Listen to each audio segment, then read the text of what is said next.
Welcome back to my music notes.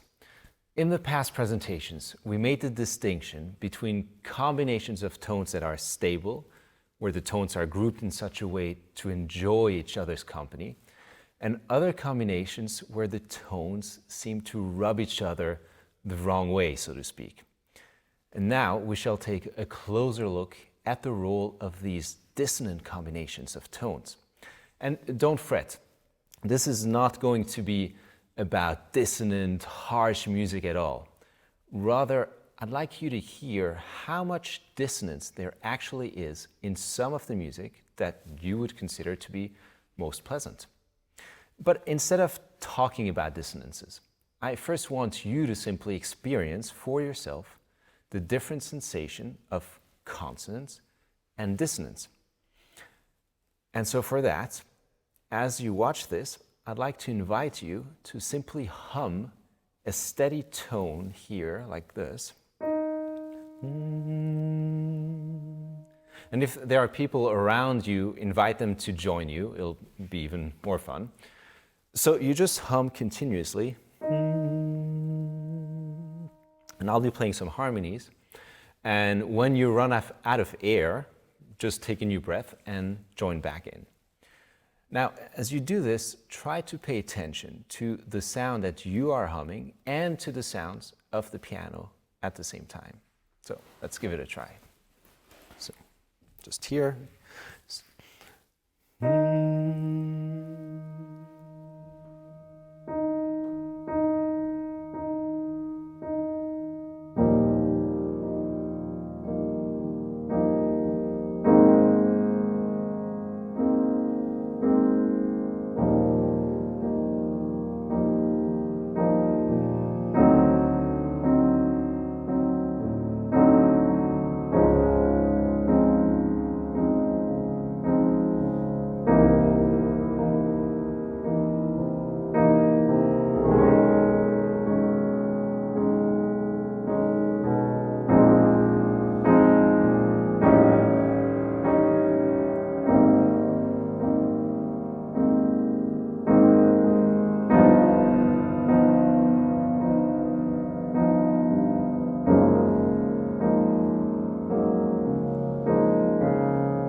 Now, even though you were continuously singing the same tone, you might have sensed that this very same tone felt very different depending on the background that the piano was adding.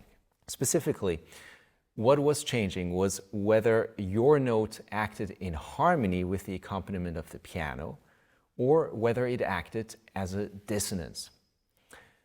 If I pick any two notes, I will either get two notes that harmonize well together, consonances, or some that don't. If you've watched the previous parts of my music notes, you'll remember that this has to do with the natural overtone series. So C and E blend perfectly well together, whereas C and F sharp, not so much. Taken out of any context, we tend to find dissonances to be unpleasant sound. In fact, when I teach oral skills classes and we get to the point where we learn to recognize different intervals, by that I mean different combinations of any possible two notes of a scale, I've noticed that once the students have learned the names and the sounds of those intervals, I only need to be saying the name of a dissonant interval, such as, for example, major seventh, and before I even play this interval, I see everyone in the classroom go like this, protecting their ears from the incoming oral assault about to strike their eardrums. So, quite naturally, one might draw the conclusion that the art of composing beautiful music simply lies in writing combinations of notes that harmonize well together while avoiding those that sound unpleasant. Well, it's not quite that easy. Music without any dissonances would be rather bland, like a dish without any salt and pepper. Here's a movement of a Mozart flute quartet. However, I first thrown it into the laundromat and whitewashed the piece. I cleaned out almost all of the dissonances. Not quite all, because some are really hard to get out.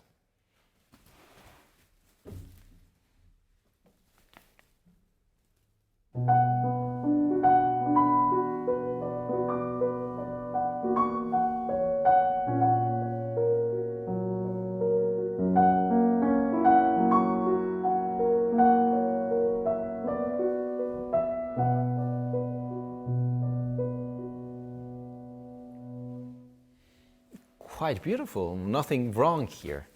But listen in comparison to what Mozart originally wrote.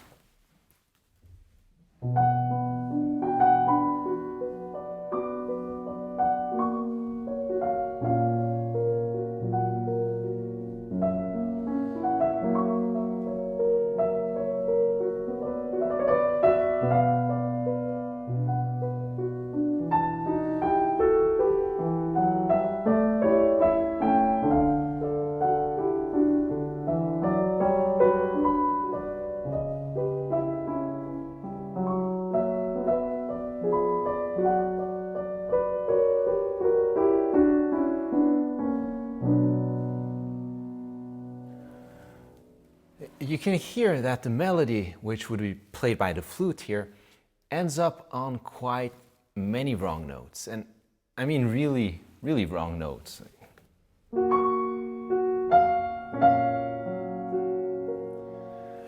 And stays on them for quite a bit before you get the right note. These wrong notes create a desire in you. You can feel that this was not the note you were expecting to hear. And so you look for the right one, which, depending on what kind of music you're listening to, the composer will give to you in due time, at which point you experience profound relief and exultation. It's a bit of a twisted game that music plays with you. First, you must suffer a bit, so you can feel happy afterwards. But let's not get ahead of ourselves.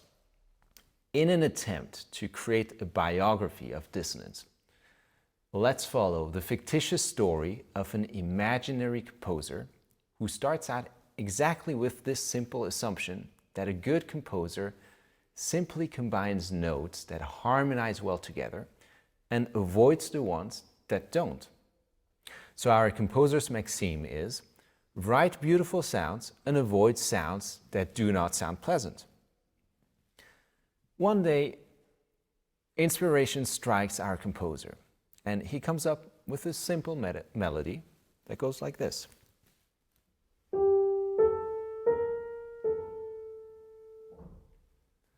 Our composer is quite pleased with this melody, so much so that he wants to give it a fuller sound and decides to double that melody by writing the exact same notes, one octave lower, like this.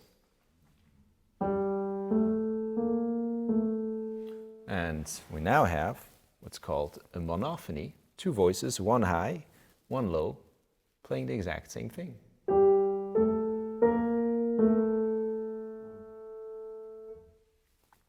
But after a few days, our composer gets bored with this melody.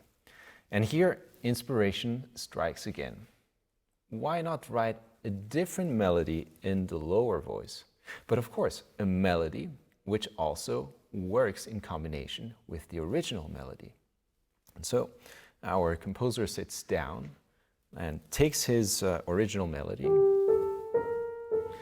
flips it onto its head, meaning instead of going up first and then down, it goes down first and then back up. So. And now putting the two melodies together, our composer is quite pleased with the result. To begin with, we now have a polyphony, meaning two different parts, two different melodies, which are independent and at the same time create a new whole. But additionally, our composer picked the notes for the new melody in such a way as to stay true to the ideal of only producing beautiful and harmonious sounds and avoiding all dissonances. You see, the intervals that we get between each of the two notes that are sounded together are at all times consonant intervals. We start on an octave, a perfect consonance, and then we get a third over the octave, and then a fifth, a perfect fifth over the octave. All consonant harmonious combinations. Our composer looks at all that he has written and behold, it is very good. Several days later, our composer comes back to his creation and thinks, wouldn't it be great if the bottom melody could also have an independent rhythm? So he simplifies the bottom melody to something that goes just like that.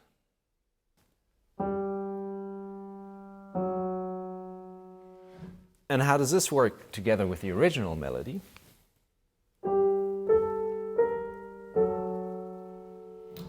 And now our composer notices that something very interesting is happening. A dissonance has occurred. Here, while our top melody climbs up to the A, our bottom voice is still holding the G, creating for a brief moment an interval of a ninth, a dissonant interval. So our composer at first wants to discard this idea because it violates his ideal. Yet it's not so bad, isn't it? After all, you start together on a consonance, and the note in the middle acts as a bridge to lead you to the next consonance. It gets a little wobbly, a little scary maybe, but you can already anticipate the goal. It's like crossing a ravine. You don't want to stay there for too long. You're safe on one side, safe on the other, and you can bear the thought of briefly having to cross over. In music, we call this bridge, this note which connects 2 points of musical stability, a passing tone. So perhaps all dissonances are not necessarily bad. Our composer now accepts that dissonances, if used as passing tones, are also okay. But our composer now just tasted blood. Our composer actually kind of liked that thrill that the dissonance created. The only problem is the thrill is gone. Our composer has become numb to it. So our poor composer goes out to the neighborhood tavern and gets drunk. Comes back home, sits at the piano, and wants to play his little idea again, but drunk as he is, he's having a hard time playing the two parts together, and this is what comes out.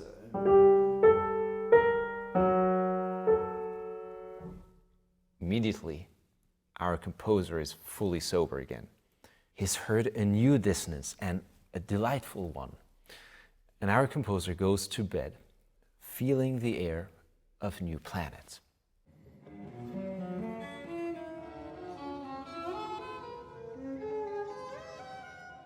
The next morning, our composer has to come up with an explanation for what happened the previous night.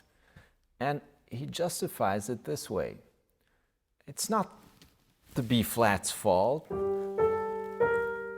Actually, when you first heard the B-flat, it was perfectly consonant with the other notes. It was just minding its own business. It's that F-sharp that made the B-flat turn into a dissonance. And anyway, it only lasted a brief moment. It doesn't really mean anything.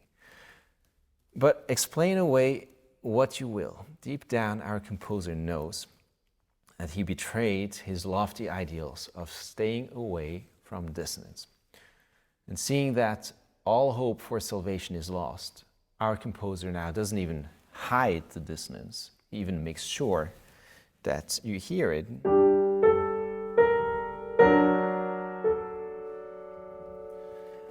And our composer here turns out to be way ahead of its time and to have written one of the most heartbreakingly beautiful pieces of music of all time.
What you've just heard is a famous aria known as Dido's Lament from the 17th century opera Dido and Aeneas, written by the English Baroque composer Henry Purcell.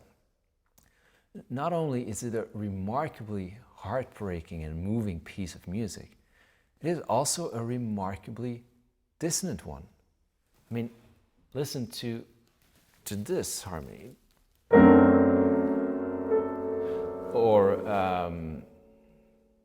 Or this one.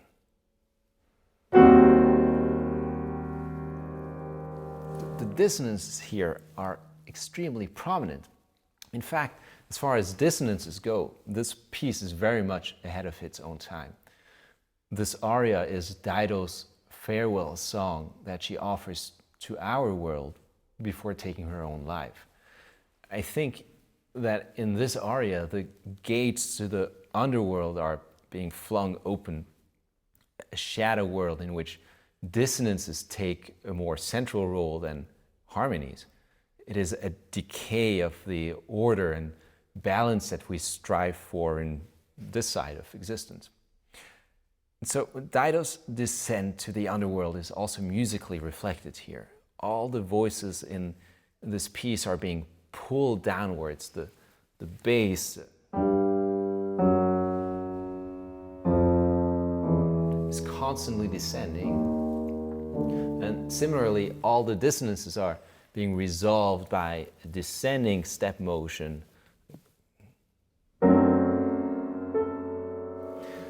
Dissonances do not always have to be resolved with a downward step. It's quite common. But here's an example from a second movement of a Beethoven sonata. And here Beethoven presents us with another example of very prominent dissonances that, however, resolve with a step up.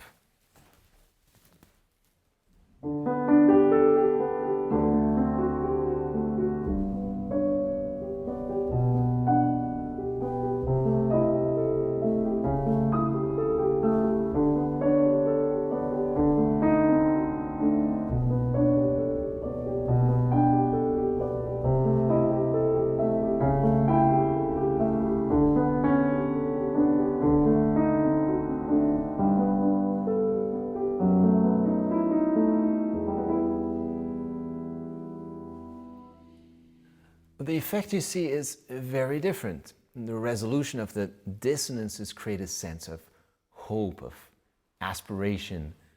We're not led into the ground and into darkness. These dissonances bring us into the realm of light. A few measures later into this piece, you do, however, get dissonances in a much darker tonal setting. And those dissonances resolve with a descending step.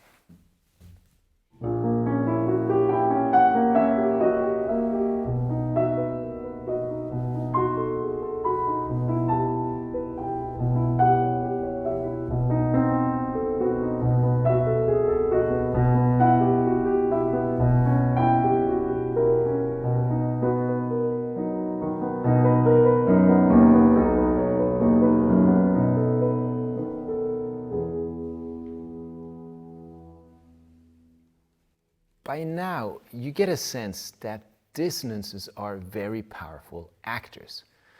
They create this sense of motion and of direction in music.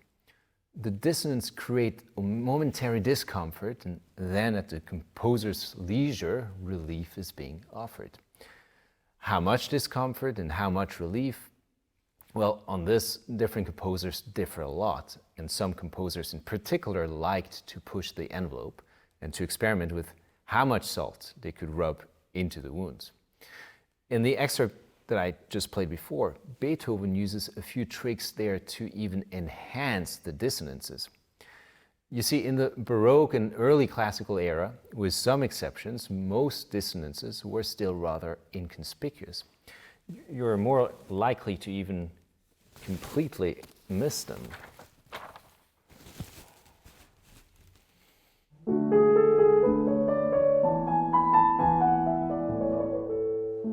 Heard anything unpleasant? Most likely not. Yet the dissonances are here, even in this perfectly lovely passage. Let me slow it down.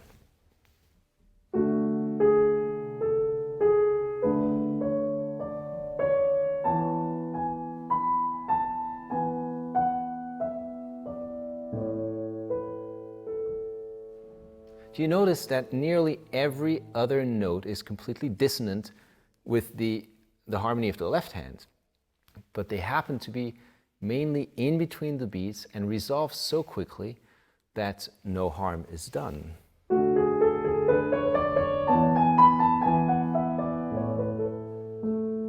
And this particular Scarlatti sonata does actually feature some bolder dissonances that occur right on the beats and that last a bit longer.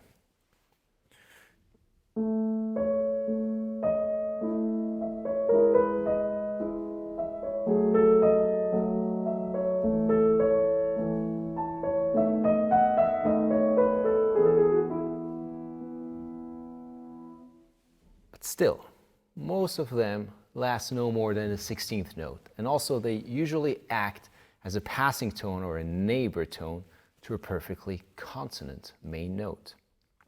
But in the Beethoven excerpt that I played before, Beethoven jumps right into the dissonance without so much leading into them. To add insult to injury, the rhythmic placement of the dissonance even emphasizes its dissonant character. So there's no real attempt to hide or to even out the edges of the dissonance. You see, you can detect a trend in the evolution of music towards increasing the dissonant character of dissonances. And it's quite natural. If you want to have an expressive edge over the composers of the previous generation, you need to go a little bit further and use a bit more salt to rub in the wound. And this is still early Beethoven. Beethoven goes, of course, much further.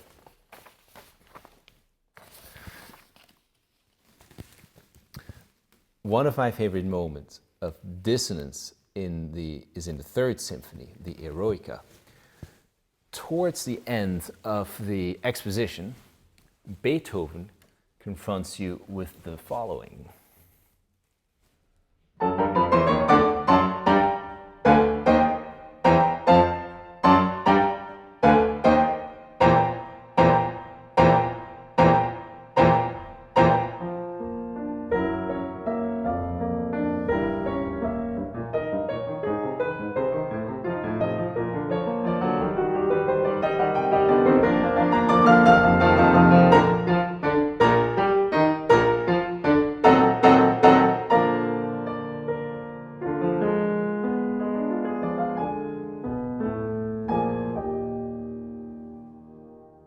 Did you just hear this? You got to admire this beauty of a dissonance here. There are several terrible dissonances clashing here. And Beethoven doesn't content himself to strike this chord just once. You have to hear it for an entire measure, 3 times in a row. A big forte. Oh boy. I still remember hearing these chords for the first time and thinking, Beethoven couldn't possibly, but Beethoven did. And you can only imagine how offensive and brutish of an impression this must have been to his early 19th century audience. You know what this chord here reminds me of? It's not very far from this one. This is the Beethoven here, and it reminds me of something that sounds like this. It's an F flat, perfectly consonant chord, but here we have an E flat 7. If you don't recognize it here, let me play it here. Let me play it in the rhythm that you'll likely recognize it in.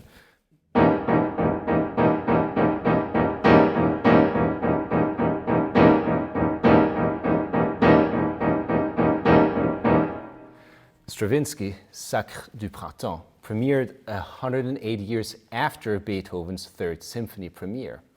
That premiere actually did lead to physical violence and rioting. But here's the crucial difference. Beethoven's chord, as unexpected and bold as it is, does resolve rather quickly. And it resolves as clearly as it possibly could. So Beethoven is extreme in the sense that he creates an extreme moment of dissonance and tension and then follows it with a complete resolution. It's an emotional roller coaster. But could Beethoven have written something like Stravinsky did, this kind of disharmony? I think it's actually not inconceivable, but Beethoven would have still wanted to resolve it. Maybe it would have been something like that.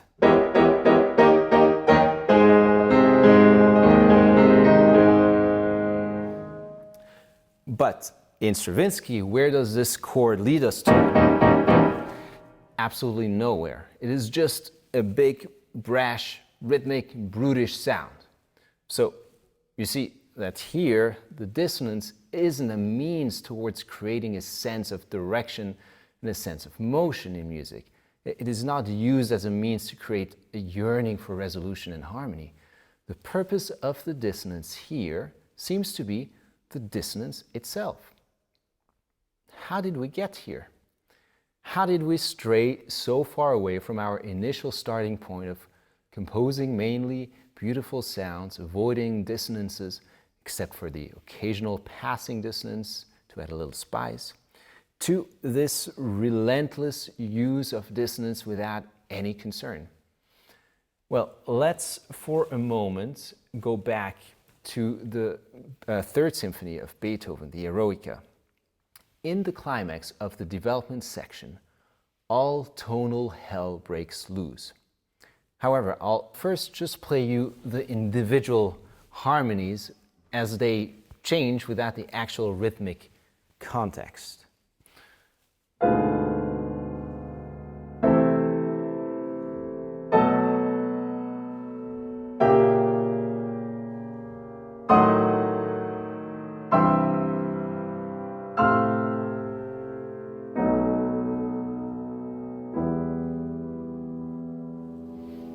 This isn't so bad.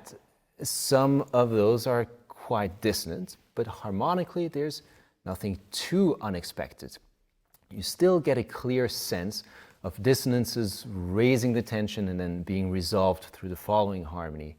But here's, however, how Beethoven confronts us with the sequence.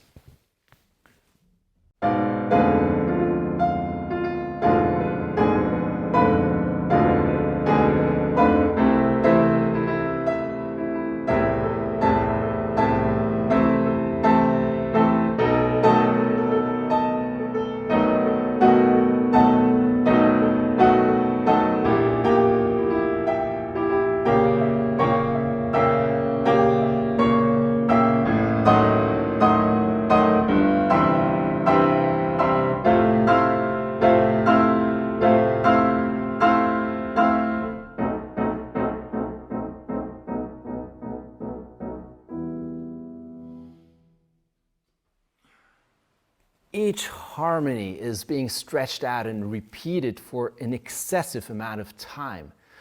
The effect is that the sense of motion and direction is completely lost. We seem to be stuck in these dissonances, not able to step out of them. And when we do, the next one immediately assaults us. This extensive lengthening of the dissonances creates a tonal ambiguity. We have lost our North Star, and we have no choice left other than to confront these dissonances. Beethoven rubs our noses into them, and we just can't look away.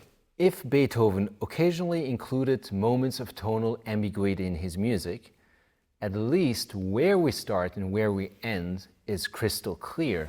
Here is the opening of the Third Symphony. And the very end. This is as clear of a declaration of E-flat major as you can possibly get. Having set a clear point of departure, we can afford to get lost a little bit. We know that eventually we'll make it back. You could say that the passage of tonal ambiguity acts in a much larger form like the passing tone, connecting 2 points of musical stability. But now take Wagner's opening of the opera Tristan and Isolde.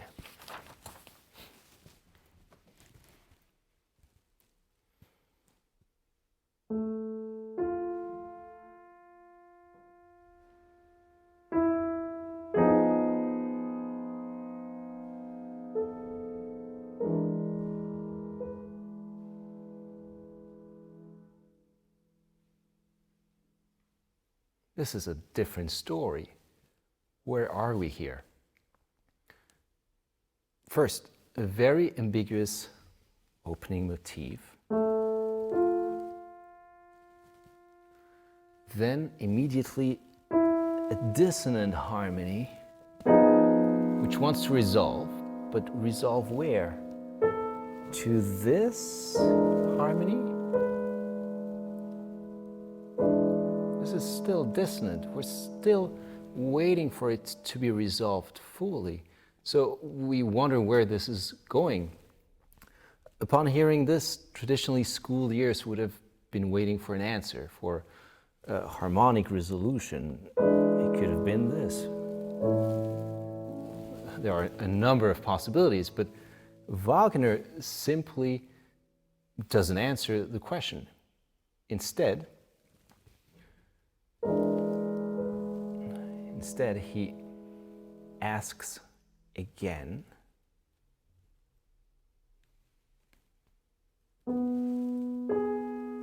This time a whole tone higher.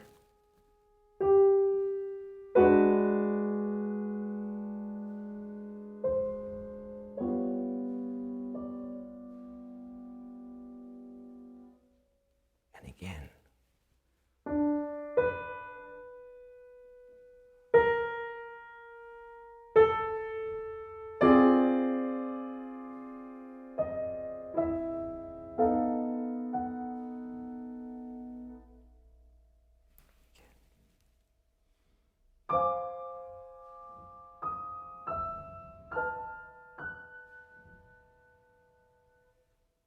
More ambiguity.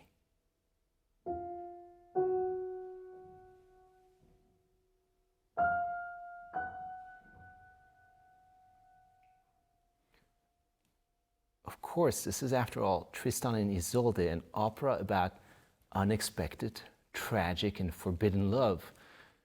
And all these suspended, open, unresolved harmonies, these unfinished cadences, inspire an intense desire and expectation for musical resolution, a musical resolution which seems to be luring just around the corner, but always reveals itself to be just another false promise, another deception.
And it just keeps going.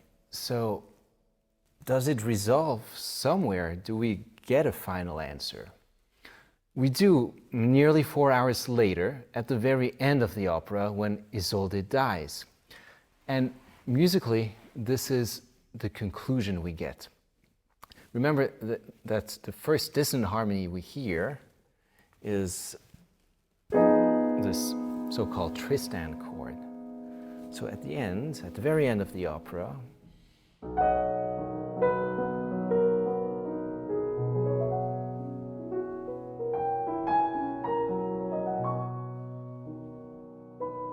here comes our Tristan chord.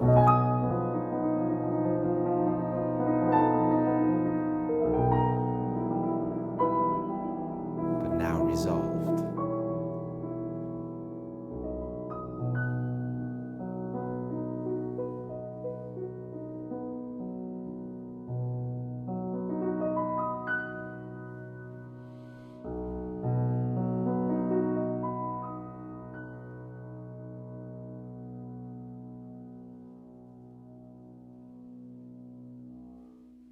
So now, for the first time, after this nearly 4 hours of this opera, we hear our Tristan chord resolved to a clear B major. In the opera, Isolde dies, and in the music, the tonal ambiguity is put to an end. Only death, it seems, resolves all desire and answers all questions. So, If Beethoven includes relatively brief moments of dissonance and tonal ambiguity in the most tumultuous and climactic moments in his music, and Wagner extends that ambiguity into a 4-hour opera, then what do you make of this?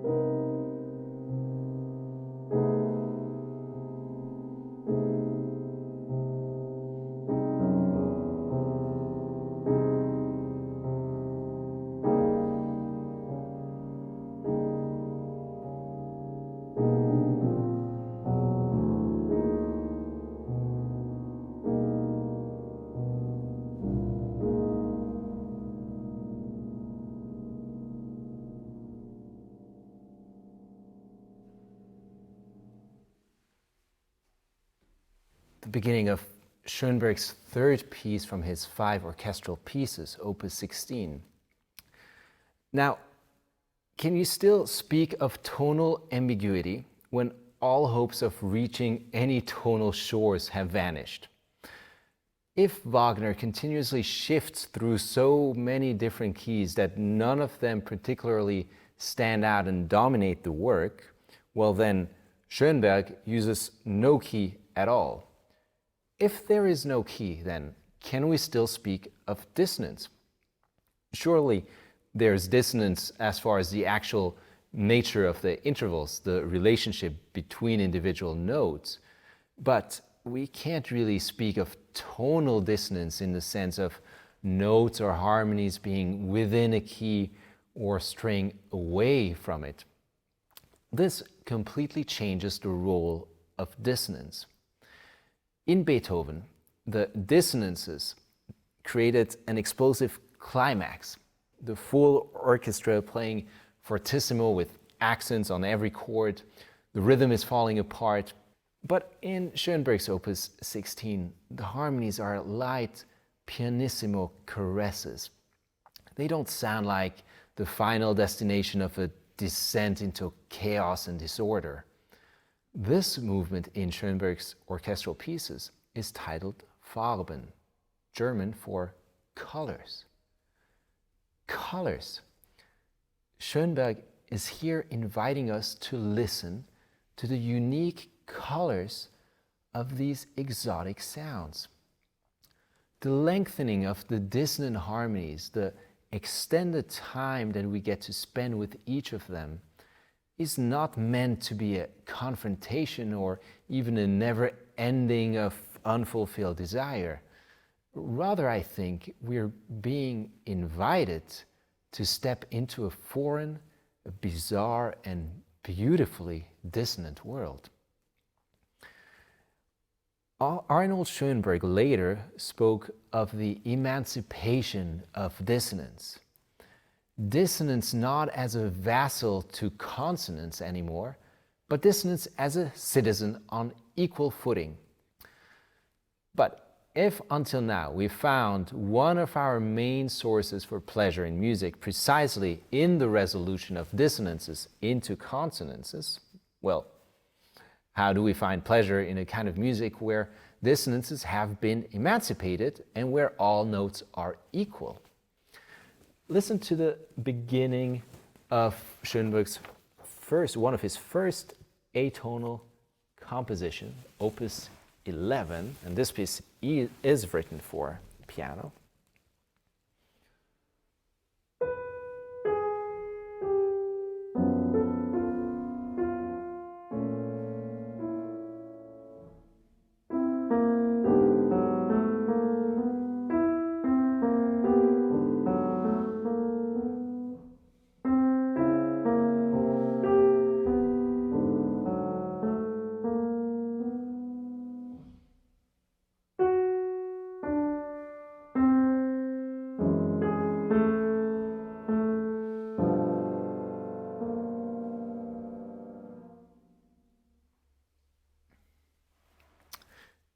instead of looking at what's different here compared to tonal music, notice how similar it actually is. When we get here,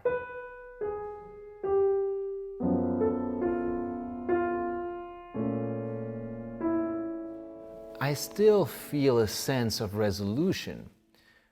When I reach the end of the phrase, melodically at least,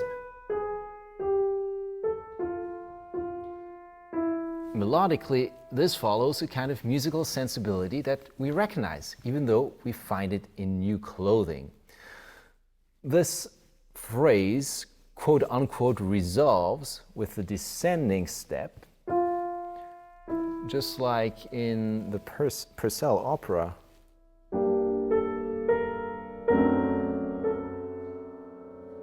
And the kind of mini recapitulation of the opening phrase in Schönberg is repeated, but then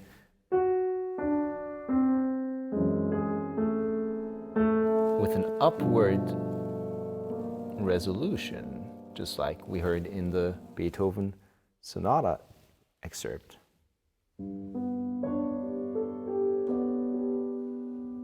Now, if you find these comparisons to be a bit of a stretch, surely you will hear the striking similarity to Wagner's tonally completely ambiguous opening of Tristan and Isolde.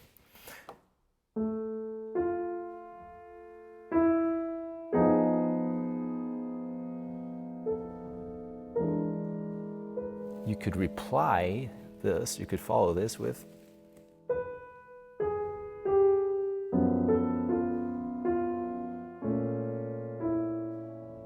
and then Wagner again.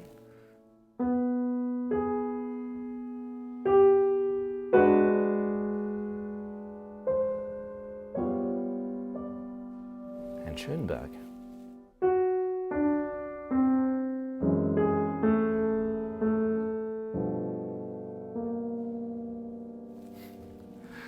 At least in this early form of emancipated dissonance, there are still strong echoes of its tonal ancestry. It seems that some notes, after all, are still more equal than others. At least Schönberg must have come to this conclusion in his own music, because he then comes up with a new system of composition designed specifically in order to ensure the absolute equality amongst all 12 notes, the 12-tone technique. But we won't get into this today. Now, if this is all getting too heady, let's come back to the simple aesthetic pleasure of dissonant sounds.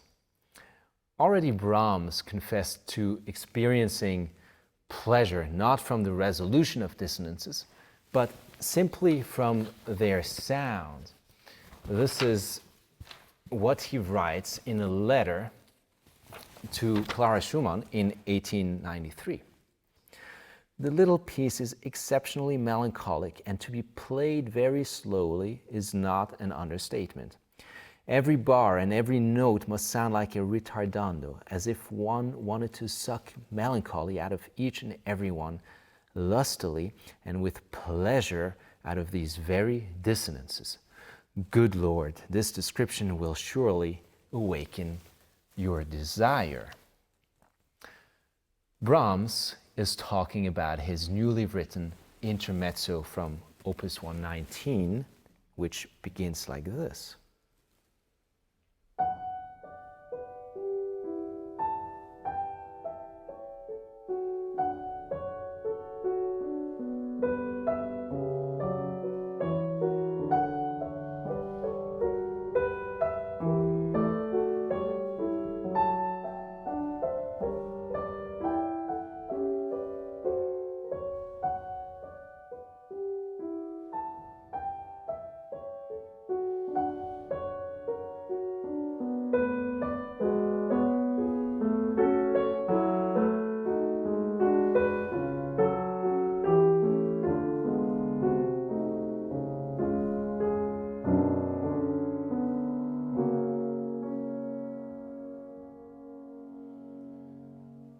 Now, if these opening harmonies in Brahms sound rather familiar to you,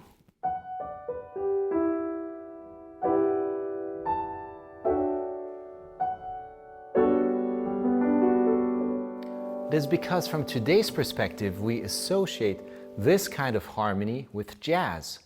It is in jazz that we constantly encounter this stacking of thirds. Here's a third with another third on top. We have a triad, another third, and we get a seventh chord, and then more thirds, and we get the different extensions, which adds the color. But the difference here is that in jazz, we do not consider these to be really dissonances anymore. The seventh, which as an interval is always a dissonant interval, is part of the fabric of the most basic harmonies. Consider that a standard might end like this.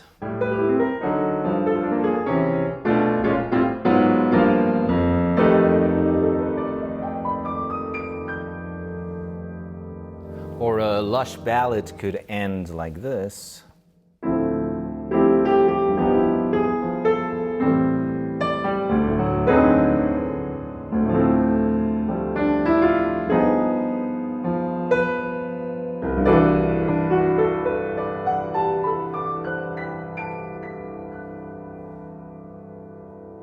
And of course, you have plenty of unresolved dissonances here.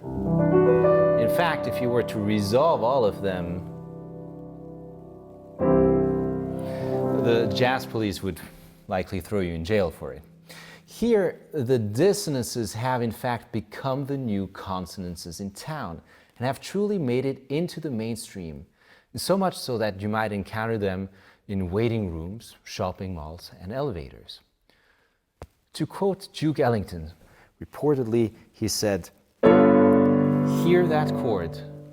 Dissonance is our way of life in America." We have obviously barely scratched the surface here, and I apologize for everything I've left out. But I hope that this may have inspired a different perception of music, whether dissonant or consonant music. You'll find links below the video to the full recordings of the excerpts that you've heard here. And I encourage you to listen in general to the subtle interplay between the building of tension and the release of tension in music. I think this might lead to a much more intimate experience of music. See you next time.